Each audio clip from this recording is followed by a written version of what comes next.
What is it you've done, Raymond? Murder, Father. Why did you murder someone, Raymond? For money. Who did you murder for money, Raymond? You, Father. After I killed them, I walked home to await instructions.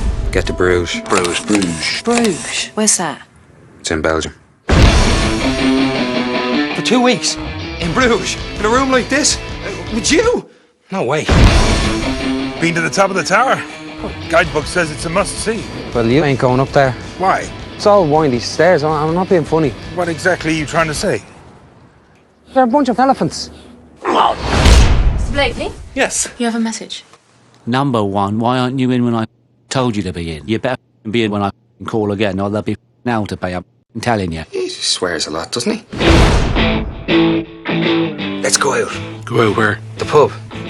Yes.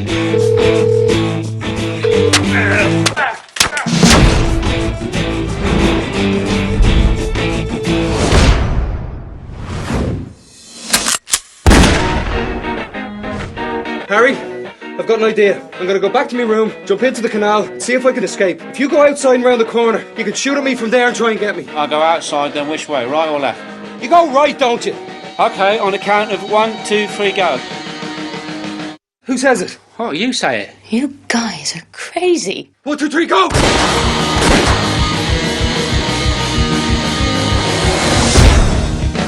Ray, you're about the worst tourist in the whole world. If I'd grown up on a farm and was retarded, Bruges might impress me, but I didn't, so it doesn't. She ain't my girlfriend. She's a prostitute. I'm not aware of any prostitutes in Bruges. Just have to look in the right places. Brothels are good. An Uzi? I'm not from South Central Los Angeles. I want a normal gun for a normal person. Maybe that's what hell is. The entire rest of eternity spent in Bruges. Back off, Shorty. You don't know karate.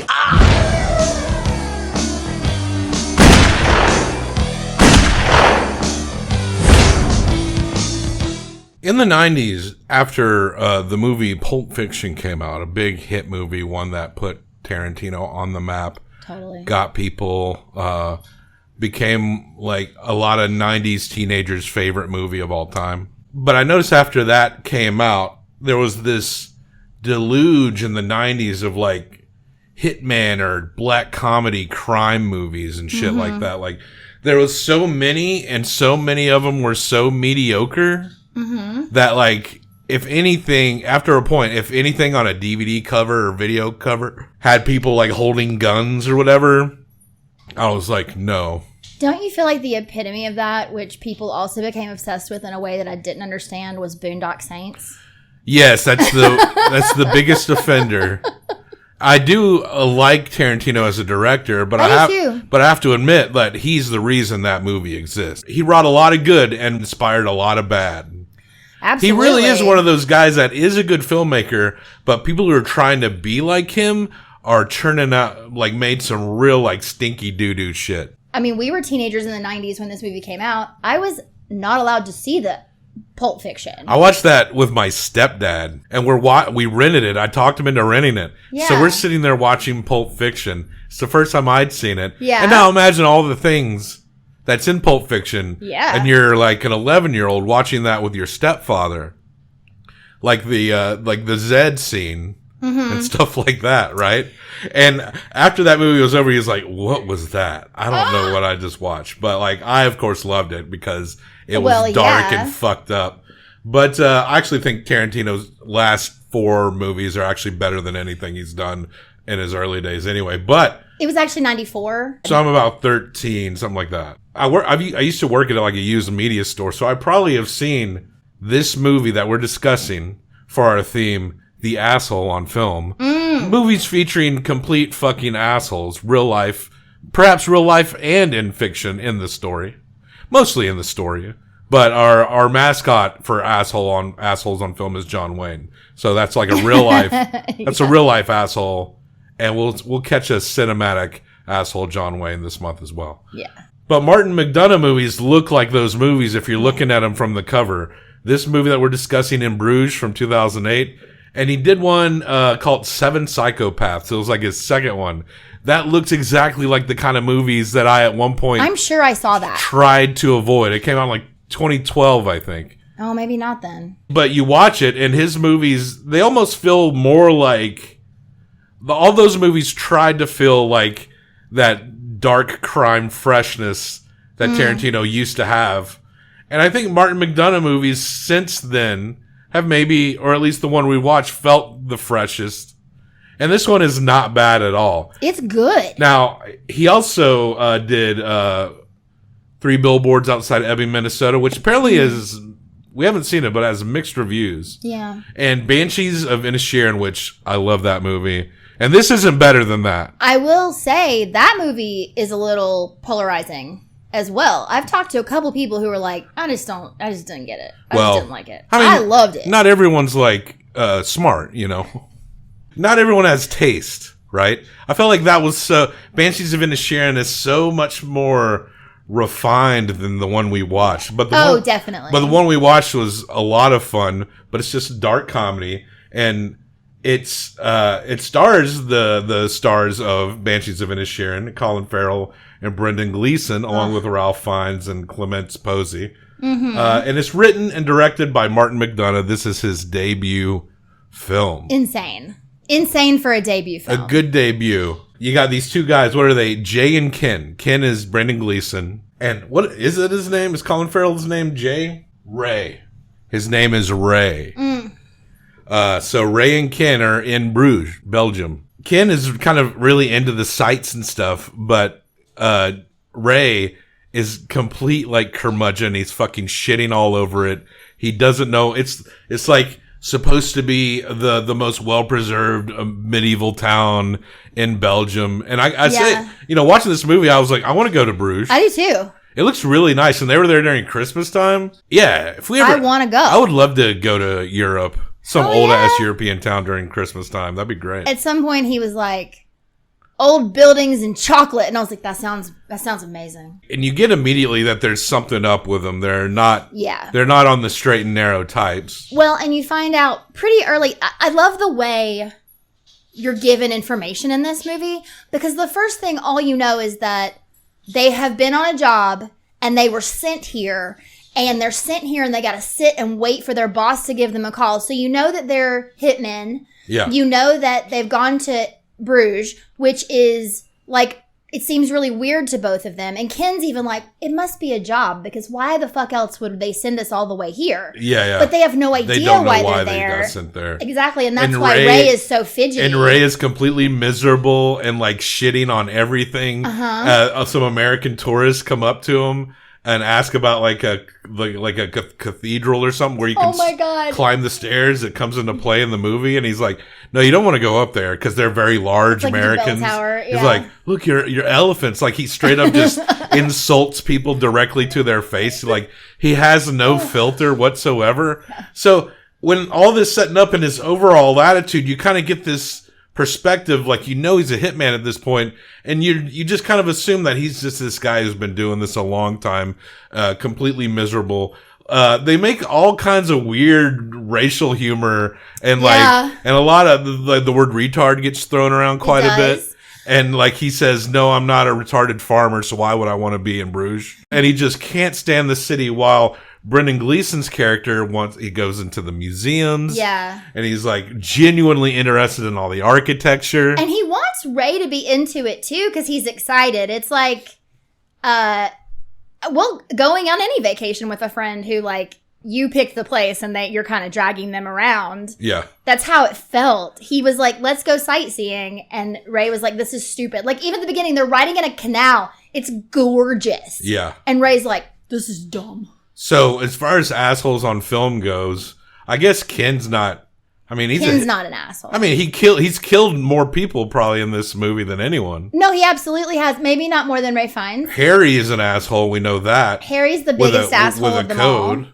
He's the biggest of all. And Ray is definitely he's kind of the feature asshole, truly, of the movie. You know, Ken, as we get to know Ken, we figure out, like, how he got into what he's doing.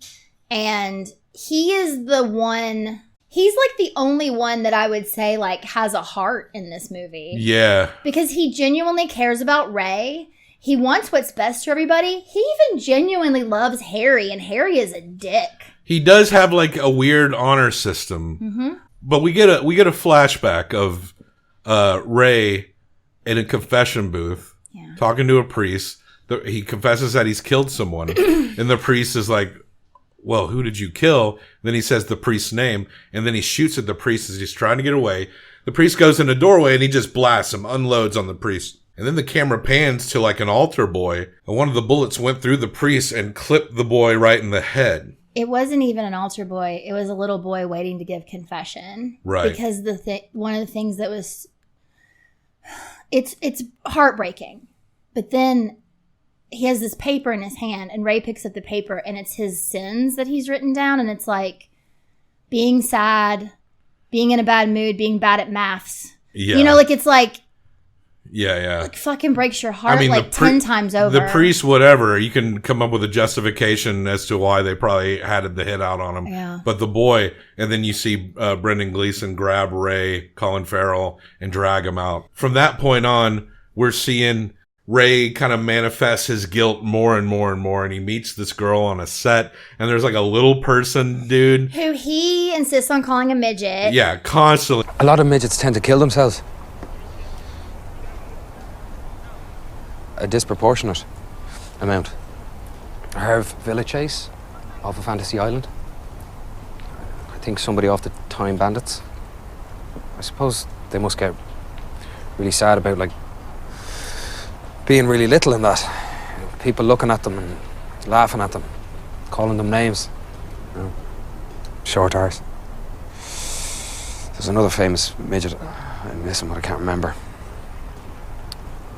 It's not the R2D2 man. No, he's still going. I hope your midget doesn't kill himself. Your dream sequence will be fucked. He doesn't like being called a midget. He prefers dwarf. Well, this is exactly my point.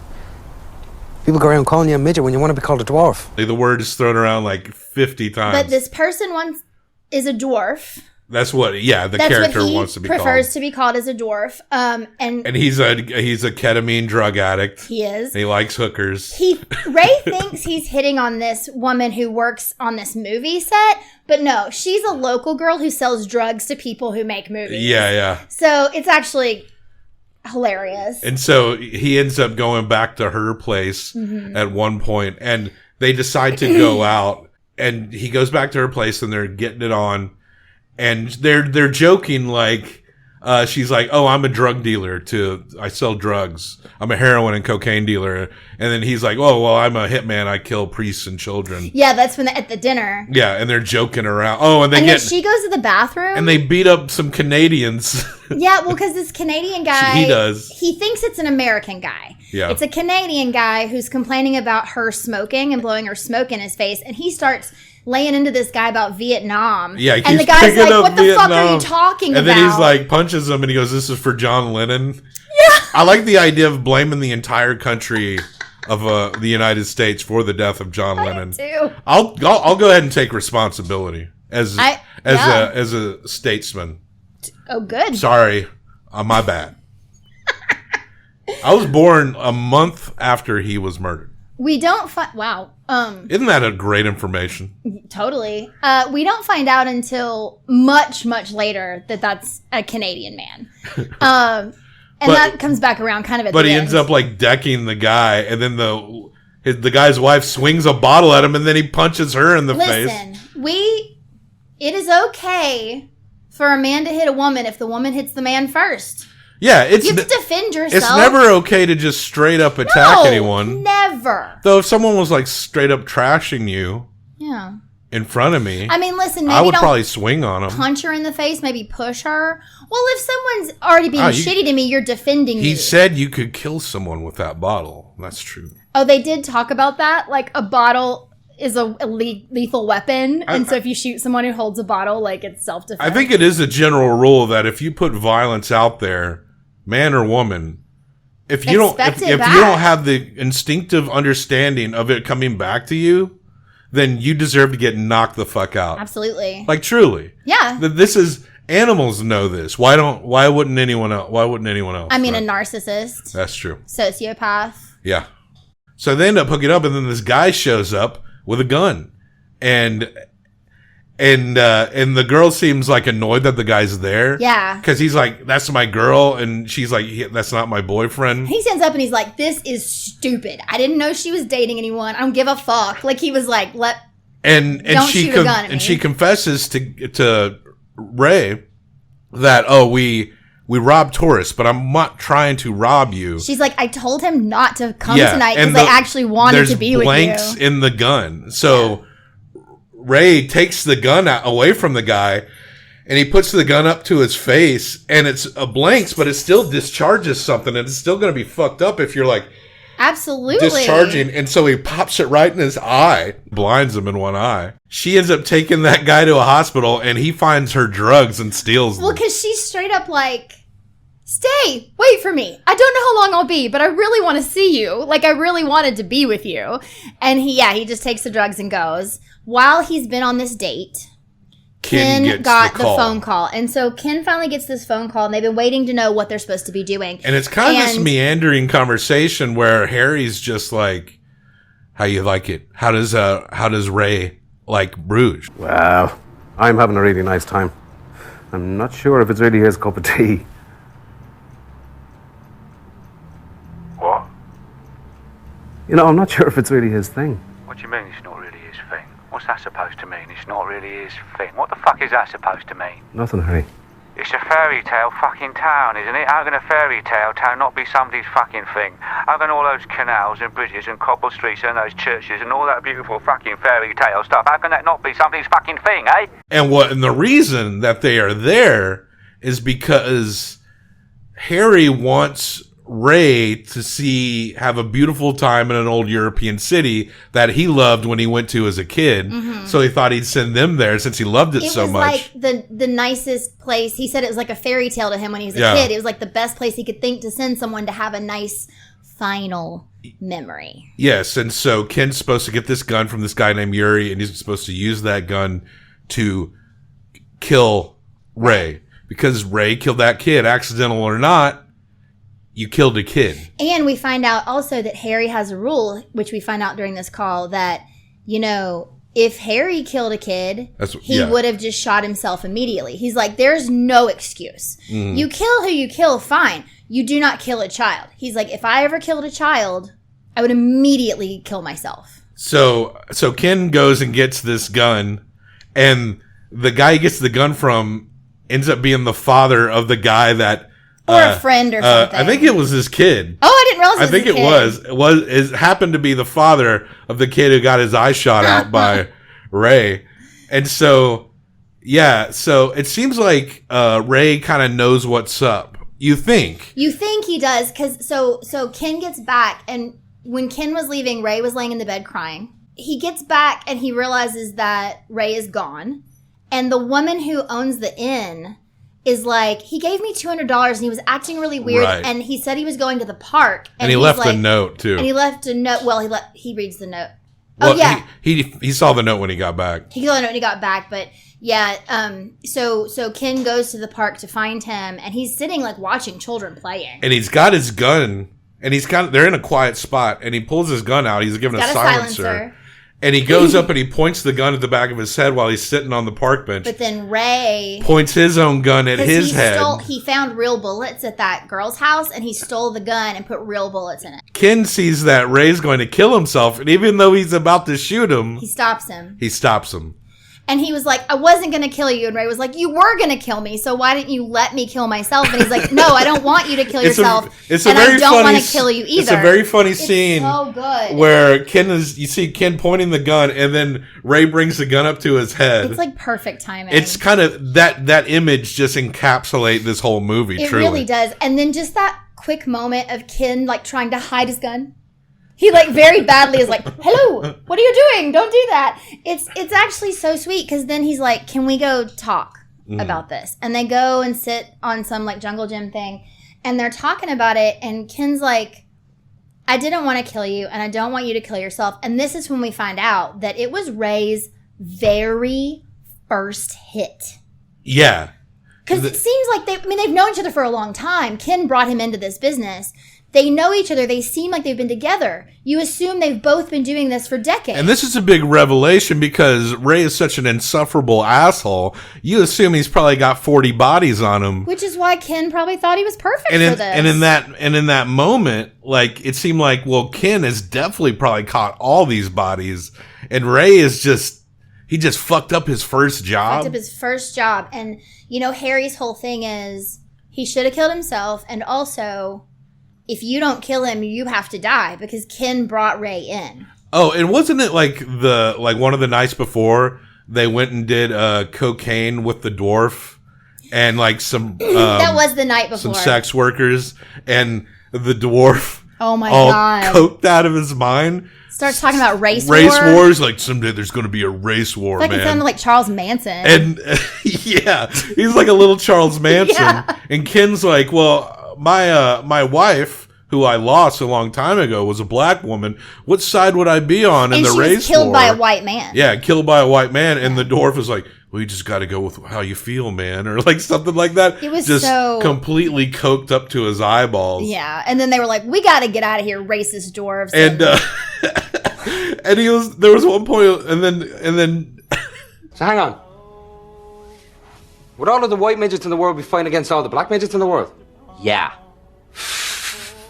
That'd make a good film. Ray just needs to go to some midget wrestling. Oh, and I forget why, but he just karate chops the dwarf, and he like in the neck. Yeah, he's like, I can't remember why either, but there's a reason. Like it makes sense in the moment. So Ken explains everything to Ray. He's like, look, you deserve a second chance. You're not really a bad guy. And that's what's so interesting about finding out that that was his first hit. Because in that moment, I'm like, actually, Ken actually might be the worst person out of these two. I mean, Ray's just a dick, but Ken's the guy that's killed a lot of people. Yeah. We just make up and assume that the people that he's killed have deserved it. But these are people that will maybe have gotten in the way of their mob boss for whatever reason. You know, he admits straight out, he has an honor code, but he kills for money. Yeah. He kill for money. Well, that's what Ray says, and I'm assuming that's the line that Ken gives as well. But, you know, we do find out that when his wife got killed, I believe that Harry killed the man that killed his wife. And that's when Ken became indebted. They kind of hint to it. They don't say it expressly, but that is when he became indebted to Harry. And so at that point, who knows if he was in the business before his wife died? He may have been, he may not have been. But at that point, he was like, this is my life now. So Ken sticks Ray on a train, talks him into it. And then he calls Harry and he's like, look, I didn't do it. The kid doesn't deserve this. Harry's like, he killed a kid. And either the buck stops with him or it stops with you. Yeah, and Ken's like, do what you have to do. Yeah, I'll be here. And so Harry comes to town and it's Ray Fiennes. Oh, and Jay gets eyeballed on the train by the Canadian. Ray gets eyeballed on the train by the Canadians that he beat up. And then take him back to Bruges. And he gets locked up for like the night. But the girl picks him up. Yeah. But so Harry comes to town. It's Ray Fiennes, who's a good, insidious kind of guy. Yeah. But I kind of like Harry because he does have strict rules. He can be a brutal man, but you kind of know where he stands. Mm-hmm. So he goes and gets the gun from Yuri, and then Yuri sells him on these bullets that will explode. Yeah, explode. So Ken doesn't hide from Harry. He meets him, and he's like, they're out in the cafe out in public square in Bruges. The boy has the capacity to change. The boy has the capacity to do something decent with his life. Excuse me, Ken. I have the capacity to change. Yeah, you do. You have the capacity to get fucking worse. Oh, yeah, now getting down to it. Harry, let's face it. And I'm not being funny. I mean, no disrespect. But you're a cunt. You're a cunt now. You've always been a cunt. And the only thing that's going to change is you're going to become an even bigger cunt. Maybe have some more cunt kids. Leave my kids fucking out of it. What have they done? You fucking retract that bit about my cunt fucking kids. I retract that bit about your cunt fucking kids. You insulted my fucking kids? That's going overboard, mate. I retracted it, didn't I? Yeah. And Ken's like, you want to go up to this cathedral tower, here. yeah. And there's this snotty ass guy who runs the tower, and they end up beating him up to get past. Well, the Harry entrance. does. Yeah, yeah. He'd been shitty to Ken earlier, and so Ken knew. He put his hands on him. He did the I think one of the most demeaning things you can do to someone, where he was like poking him in the head multiple times. Don't fucking touch someone. Again. But also don't touch their face, and also don't point at them. Again, why would you ever do something like that and not expect like violence to come back at you, you know? And he got the shit beat out of him. Yeah. And then he they got pistol go whipped. And then they go up to the top the of tower. this thing. And then they start having this conversation where Ken just like puts his gun down. And he's like, I'm not going to fight you. I'm done fighting. Like, if you do what you need to do. But I made the decision that I made because I feel that it was the right decision, and I will take the consequences. And while they're up there, Ray and his new girlfriend, they meet the dwarf, and they have like a beer with them. Yeah. So they're at that cafe setting while Harry and Ken are walking around. They both think Ray is like somewhere in Europe somewhere. Absolutely, but they're literally right outside. And the dwarf for the movie shoot is dressed up like a schoolboy.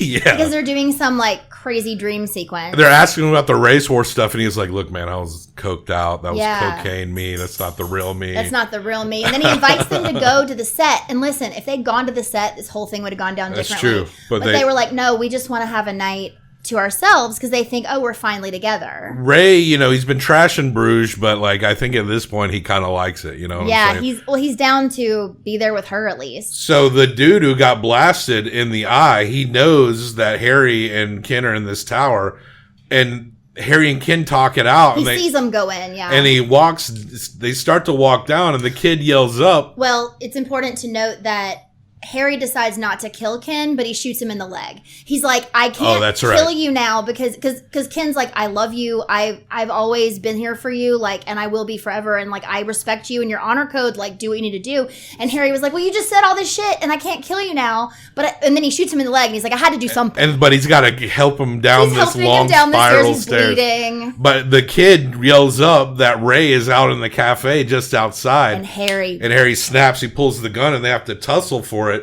And Ray or Ken gets kind of shot, like grazed in the neck. Starts bleeding a lot though. Yeah. It, like got his artery. He gets clipped. He's hurt. And so Harry gets away from him. He goes down. Ken is like, oh, that's actually faster if I go up top. So he goes up to the top of the thing, and he knows he's done for because he knows he's pretty much bleeding out. And I thought it was so brilliant that he had all these coins that he had tried to actually give the first time he went up in the tower, but the man wouldn't take his coins because he was like 10 cents short. Right. And so I think he did this so people would like move because it was very foggy. Like he couldn't see because he was going to try to shoot Ray Fiennes, but he couldn't see. So he dropped all these coins and then he jumped. That's kind of like what's kind of nice is like that thoughtful little extra thing. It does make it seem more like it's not like a clowny, like it's a lot more than just some clown ass like edgy schlocky hitman movie. And it could have gone way cheesy to like the hitman with a heart of gold, but it wasn't that either. No one really had a heart of gold. No one was good in this movie except maybe the pregnant lady in the end. Yeah, she's probably it. And so Ken throws himself off the top of this, and you see him splat, and then of course Ray sees that. Colin Farrell, not Ray Fiennes. And he walks up and he sees him. And his last words are him telling him that, like, Harry's here, take my gun. And then Ken is dead. So Harry's chasing him around Bruges in the canals. And they have a standoff at the hotel that they were staying at. Marie! Just let him come up, it's okay. Harry! Swear not to start shooting until she's left the hotel. I swear not to start shooting until she's left the hotel. I totally swear. Well, I'm not going anywhere. This is my hotel. So you can fuck off. Okay, well, how about this? The canal is below my window. I'm going to go on the count of 3, jump out the canal. You come and chase me. And if you can get me, you get me. And if I get away, I get away. And they make this, like, deal. Which, again, goes back to that whole honor system thing. They weren't going to hurt that woman. They weren't going to just go crazy. Yeah. So they escape through the canal on a boat. Harry ends up chasing Ray into the movie set that they've been filming. Mm-hmm. And Harry catches up to him because I think he's clipped him while he was on the boat one time. He did. He got him on the boat. And so he unloads into Ray. Harry does. And the bullet one of the bullets. These are the explode. One of them didn't explode, and it goes through him, and it ends up hitting the dwarf in the head. But it's an exploding bullet, so it blows his head off. So when Harry is walking up on Colin Farrell to maybe finish him off, he sees a little schoolboy uniform on a small person with no head, and he's like, oh fuck, I killed a kid. And then and what's interesting is that Ray is trying to tell him it's not a kid. It's not a kid. Yeah, he's like, no, it's not. But that's like kind of all he gets out. You've got to stick to your principles.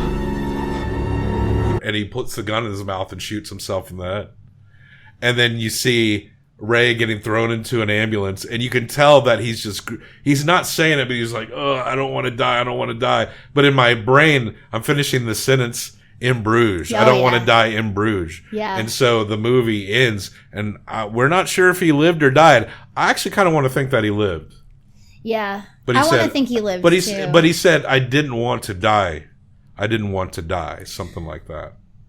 I was reading about In Bruges and also Banshees of Inisherin. And, you know, these movies, 12 years apart, I believe. 2000 or 14 years. Yeah. 2008 to 2022. These two men have such a amazing chemistry with each other. They're best friends, Those are the only right? two. In They real are life. best friends. And In Bruges is when they met. And they're best friends. And then they did this movie last year together. And Banshees, yeah. there are some people, and I didn't really read a lot of the comments, but there are some people that do consider Banshees of Inisherin to be sort of like the spiritual successor.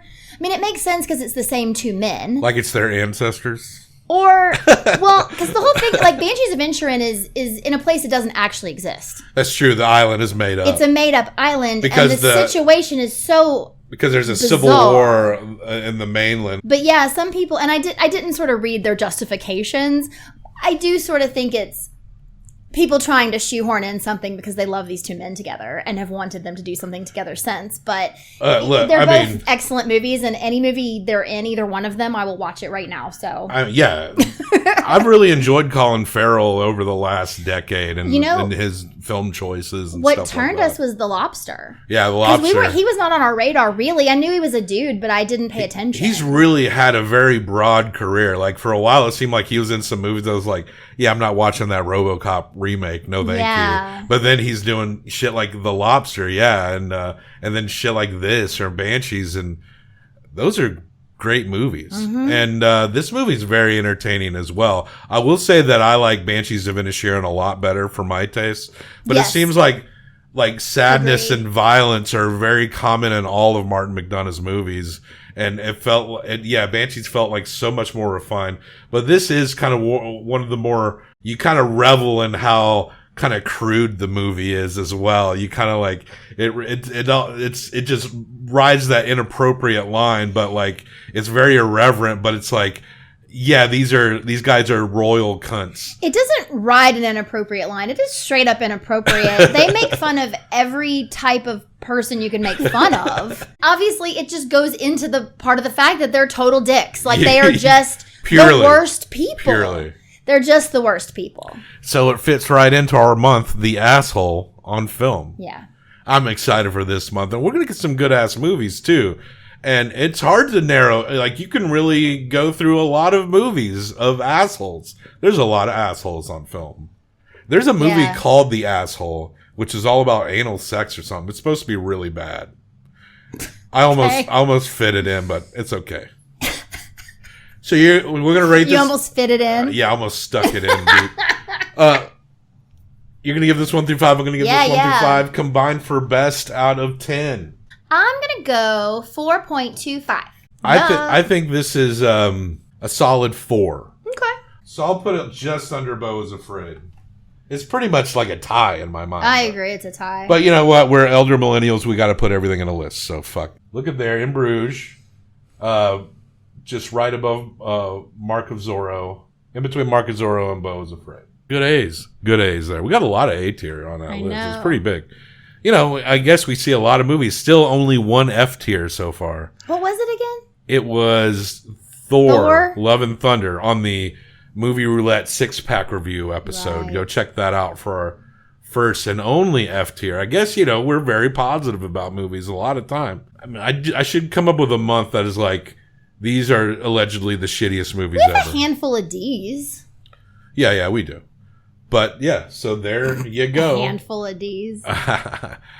Yeah, we like a handful of D's around here. Check the show notes for links and other places to find us. Do you like Martin McDonagh? What's your favorite Martin McDonagh movie? How would you rate them? How would you rate In Bruges? This movie's kind of like a cult hit, you know, so there's some love out there for this one. Yes. But yeah, hit like and subscribe for more of this. We do put out a lot of content, you know, so it's a good way to start supporting us until we eventually get to a Patreon. I think that will happen at some point, but right now, yeah, just hit that like and subscribe and leave a comment, say hello, or correct me on anything I've said wrong. I'm wrong all the time, and it's okay. But we say goodbye, and on to our next asshole film. Death to all traitors.